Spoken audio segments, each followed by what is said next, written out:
هقول لكم على حاجه بس محدش يضحك.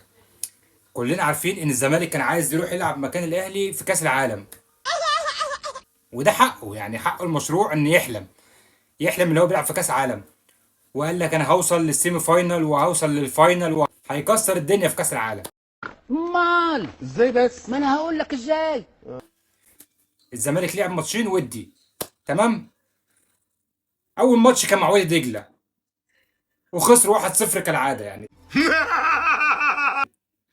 اللي كان عايز يروح يلعب بورتو وانتر ميامي خسر من وادي دجله.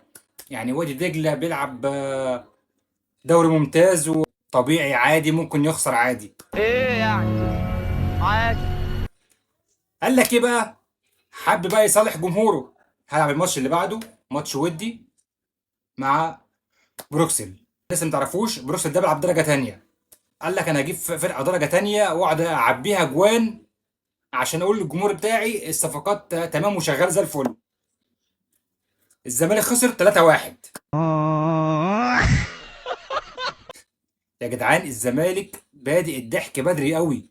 في صحفي زملكاوي كده مش عارف اسمه احمد فرج ولا مش عارف اسمه ايه والله بجد. ده قال لك ايه؟ ده خطه من المدرب ان يخسر من بروكسل 3-1.